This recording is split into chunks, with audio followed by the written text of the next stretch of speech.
Um, okay. Slideshow. Oh, am I sharing my screen yet? Not yet. Yeah. Not yet. Let's share screen. Good idea. Okay, put this on. Okay. Okay, we're up to this section, and it's called Oinas Devarim in Hebrew, or in English, it's called words that hurt.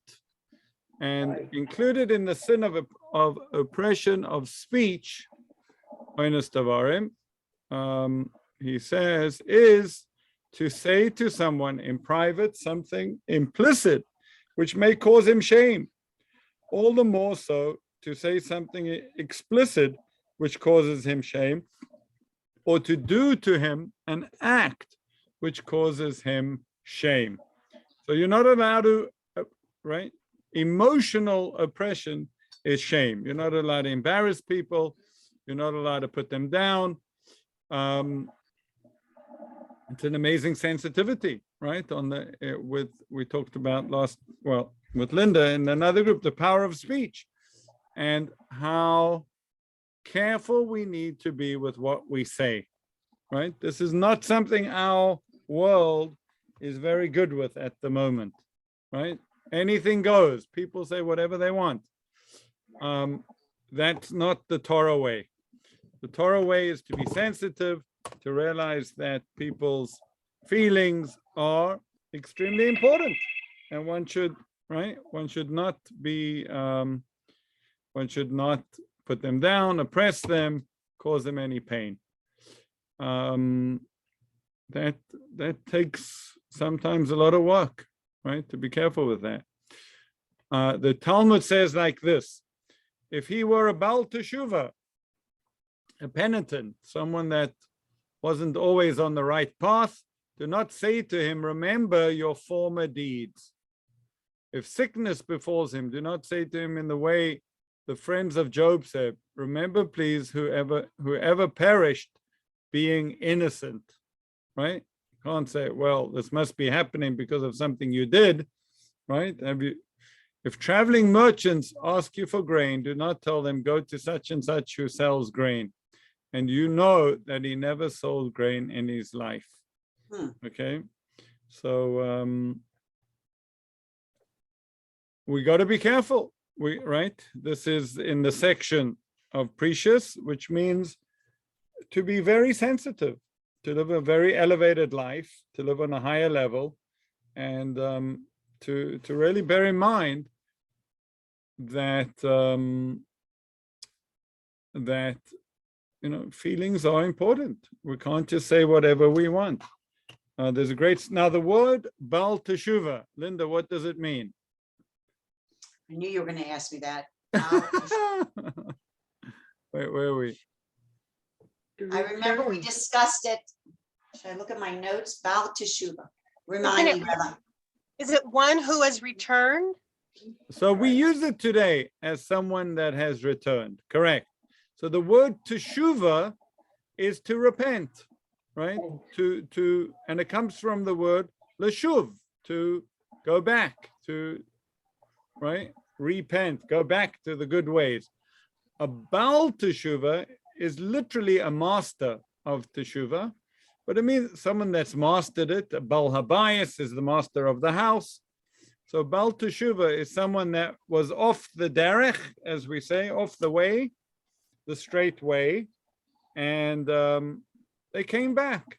So you can't remind them. Now, today, there are many people, including myself, who are called Baal Teshuvah.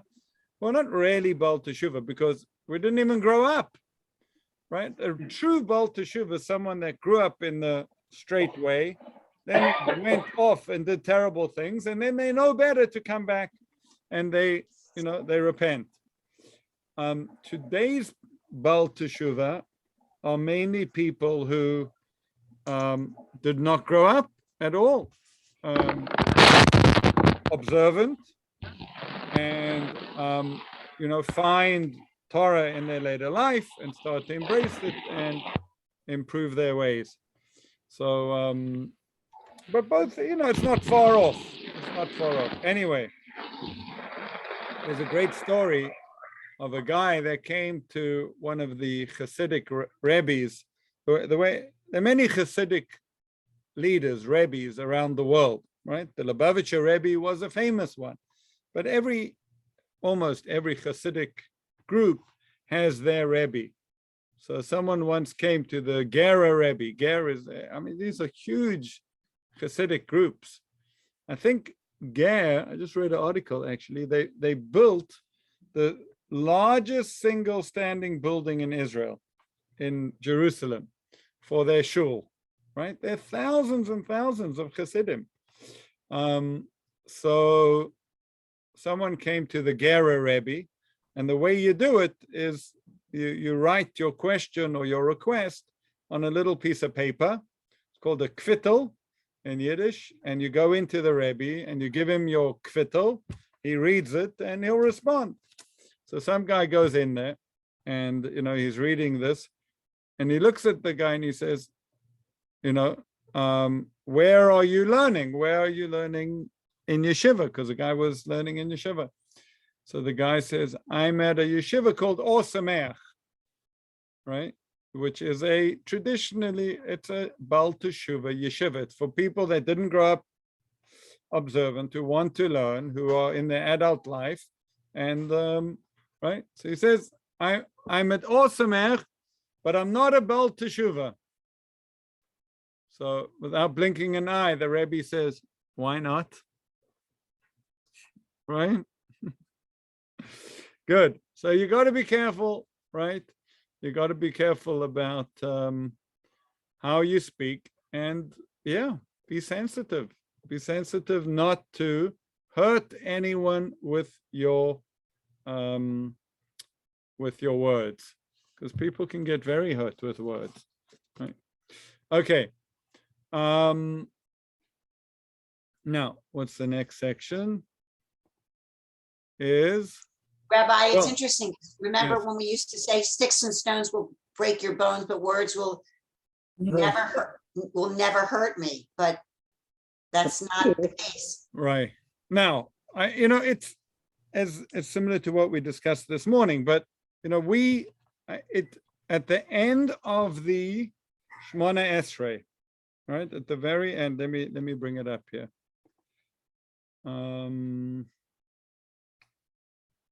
Give me a second, because it's fascinating. I think these things are always true. How do I get to? Oh, here. Give me a second.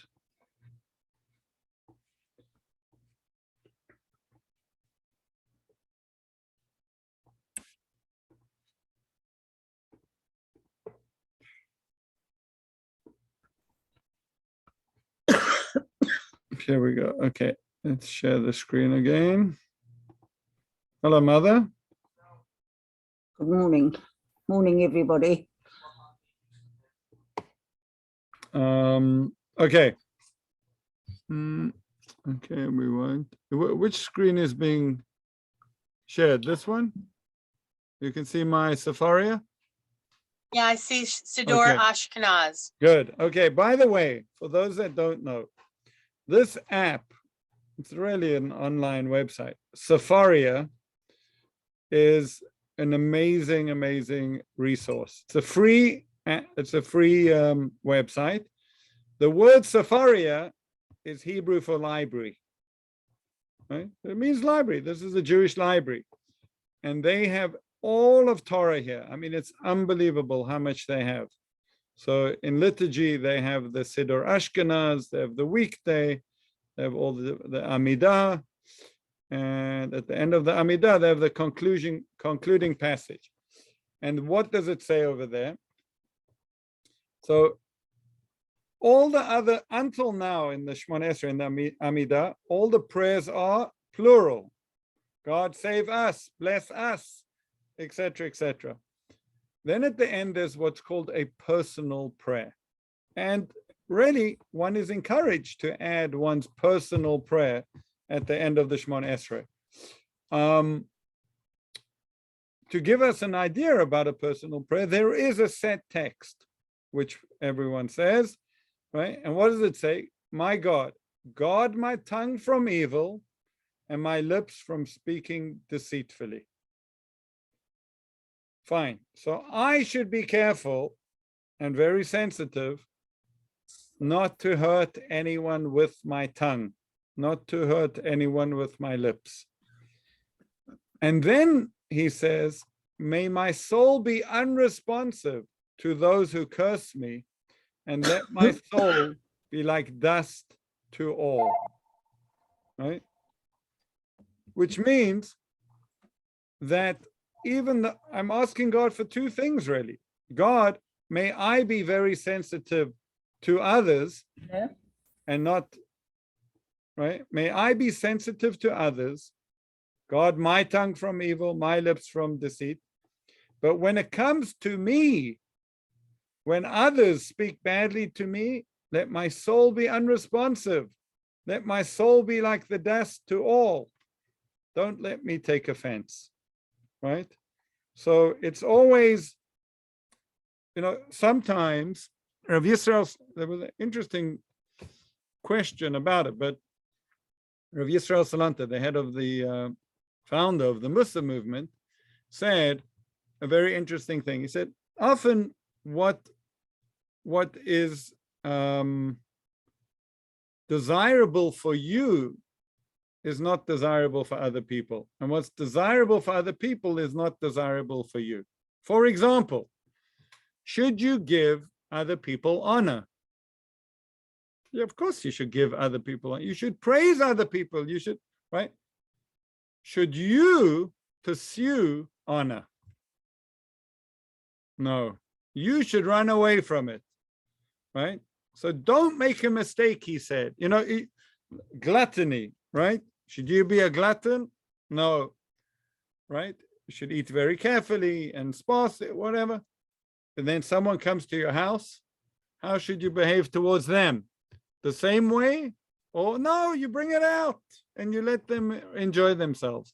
So often, our midot, our character traits, are opposite. The way we are to ourselves is not the way we should be to others, right? So we should be extremely sensitive. This example, we should be extremely sensitive in how we speak and how we are always nice and encouraging to others.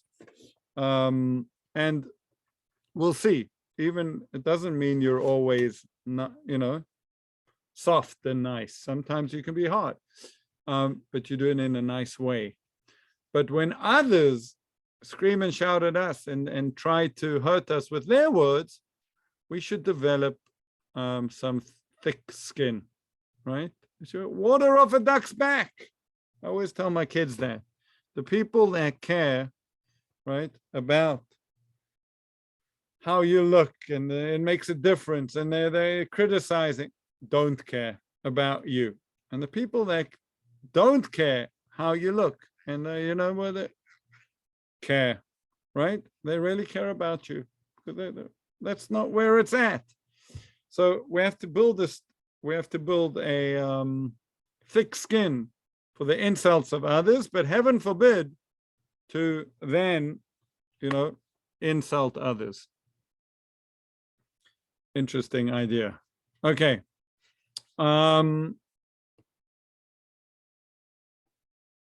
Back to Mesilat Yesharim. Okay. Our sages, let's see. I like to do it like this. Yep. Our sages of blessed memory already said, verbal oppression is more severe than monetary oppression, right? Those things which are less physical are more important.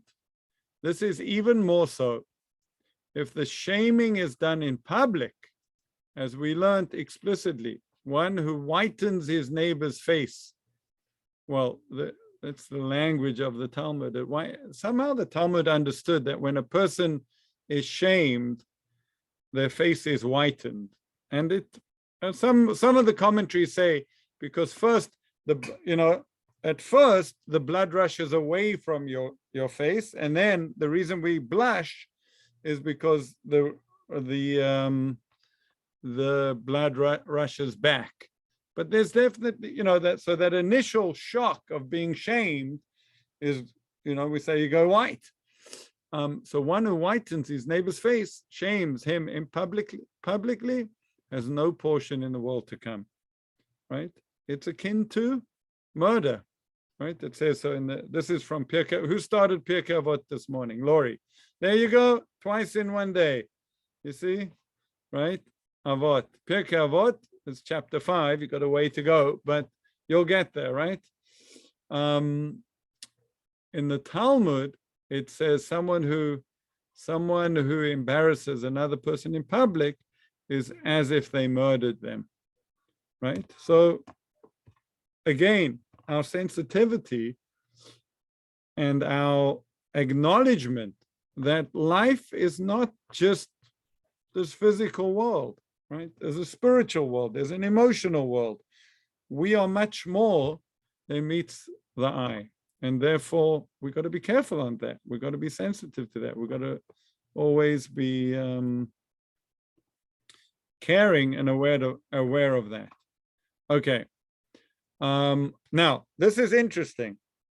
There is a mitzvah, right? If you see another person doing something wrong, is it your business or not? Comments, please. You can unmute yourself. I'll say I struggle with that because I feel that sometimes I want to say something. And on the other hand, I think they know what they're doing. Leave it be. It's their tsuris that's happening. So I really struggle with that. And especially when it relates to health, because my background is a critical care nurse. So when I see somebody who says, I didn't take the rest of my medicine, I'm fine, it's been 4 days. And I'm like, you had a prescription for 10 days. I mean, I feel compelled to teach, and I have to remind myself, enough, Ganog, stop already. And it's very difficult for me. You said something, Rabbi, that poses another question. When you said, when we see someone doing something that is wrong, what is the determination of what is wrong? What may be considered wrong to one person is not necessarily wrong to another. Are we talking about breaking a commandment? Are we talking about an emotional behavior? Who makes that determination? So before I even jump in or walk away, I need to focus on what that word means. Good, excellent, Norma. You're right. And you need to be careful with that. But once you've decided that it's wrong, and maybe that's a conversation you need to have, right? You can ask people, why are you doing that? We spoke, right? Someone, you're in a parking lot. I don't know why this one gets me so much, but you're in a parking lot, and someone, drives into the disabled parking, gets out the car, doesn't have a sign, and just walks off, and you can see they are just fine. So everything appears like they did something wrong, correct? So maybe you're right, Norma. First you have to say, excuse me, but I'm just wondering why you parked there, because you don't look like you're disabled and you don't have a sign. And they might have an answer for you. And if they don't have an answer for you, then they did something wrong. So, okay, but once it's wrong, what do you get involved? Well, Stephen will tell us from experience.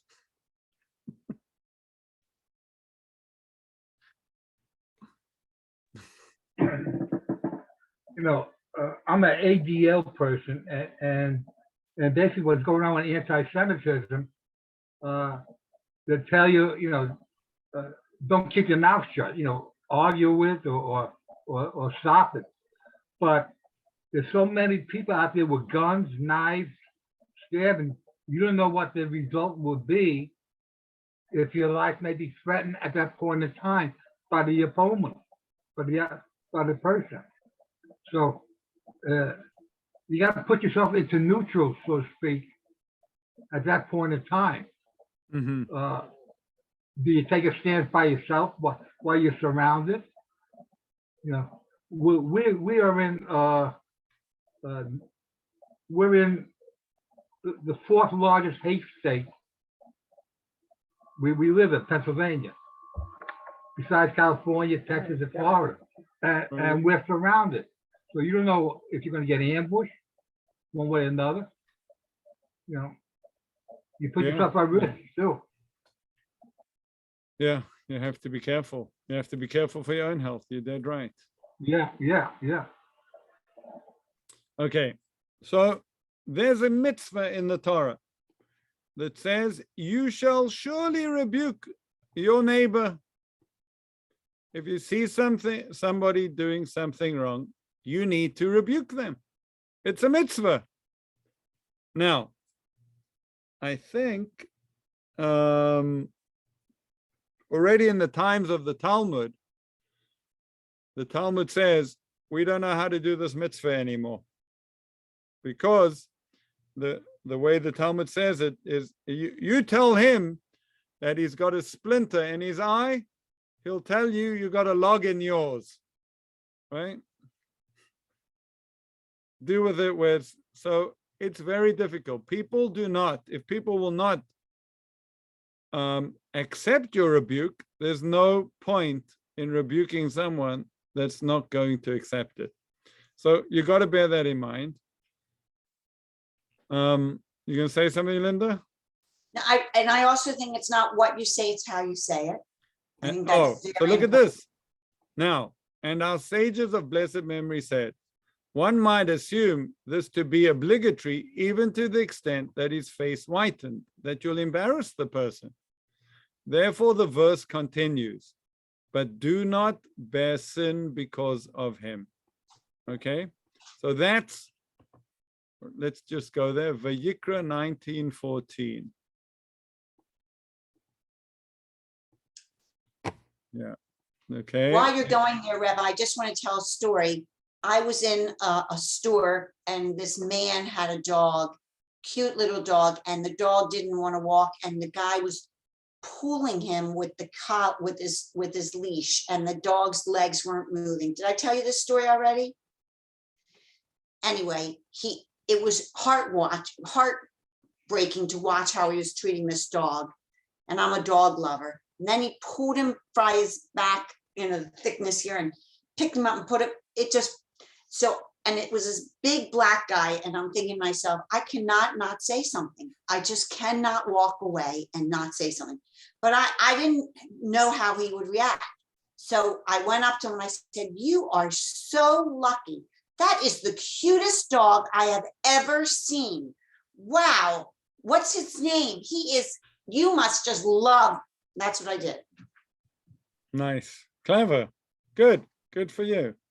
So it's like sometimes you have to say something because you can't walk away, but it's sometimes how you say it that. And that's I don't know if he's ever going to change. He might go do something to his dog, but. Right. This is the verse over here. It's very interesting. It says, Lo tisna et achicha belavavcha. You shall not hate your kinsfolk in your heart. So you can't walk around hating people. Almost saying over here, rather, right? If they really bug you, reprove your kin, right? You should rebuke them. But do not incur guilt on their account. Meaning, the way that you do it is vital, right? You have to do it in a way that it might work, that it doesn't embarrass them, that it doesn't, right? That's the sensitive. We've got to think hard and work hard to be an elevated Jew, right? Because that's what it takes, right? To thank you for sharing that, Linda. I like that example. Okay, folks, I think we're going to call it there for today. to next week is the 4th of July. I'm thinking we should take a break. Right? I think people will be celebrating, doing their thing. Not even sure what I'm doing yet. But we're going to take a break next week. Okay? Norma? No class next week. We're only on the, I think it's the 11th. Okay? I Fine. just marked the calendar. Good. And I will Fine. do the same. Okay. Great, everyone. I just- Until then, Can I just comment one thing on yes. Linda? I loved what you said about the dog. And that is the same thing when you see a child losing it in the supermarket and the mom is like, get off the floor. You know, the mother doesn't know what to do. I've done the same thing where you just kind of smile at that mom and say, how old is your little one? This is a difficult time, isn't it, mom? You know, you want to support the parent because you don't want him screaming at the kid. And I love your example where you just honored that man and gave him some kind of empowering to himself to help that poor little dog. So thank you for your sharing. Thank you. All right, everyone. Thank you. Can I Be just say, well. I know we have to leave, but I have to say one more thing. So, and this is also a wonderful lesson to learn. I was making my mom her birthday dinner at lunch, brunch, and I was making a noodle cooker, and I had to buy the noodles, and then I had to buy the farmer cheese, I had to buy this cheese, I had to go this. And I was complaining on my phone while I'm at the Giant. And I can't believe I have to make this, and it's so much work, and I have to do everything. And so when I hung up, a lady taps me on my shoulder and says, hi, I couldn't help but overhear your conversation. I said, yes. She goes, you're having a party for your mom, 67. I said, yes. And she says, I only wish I could have a birthday party for my mom. Right. Oh, yeah. And what a wonderful way to say, Linda, shut up. How lucky are you? You know, Shifted the noodle kugel. All of a sudden that kugel became so, it had so much more meaning to it. and my mother's 90 now, and I still remember that story. Right. Wow. Yeah. When's the anniversary? Linda, have a safe 29th? trip to Israel. Everyone stay safe and Thank stay you. healthy. Yes. Bye, thank you. everyone. Bye-bye. Thank you, Rabbi. Thank you. Thank you. Linda, when's the anniversary? The 29th? 29th, June 29th. Oh, okay. It's my wife's birthday. This Wednesday. Yes, you said that last time. It's your wife's birthday. You said you wouldn't forget because it's your wife's birthday. That's terrible. Bye. Bye. 70th anniversary. Susan, did you have a nice visit with your son and family? Wait, you're on mute. Can you unmute? Let me ask her to unmute. Susan, unmute.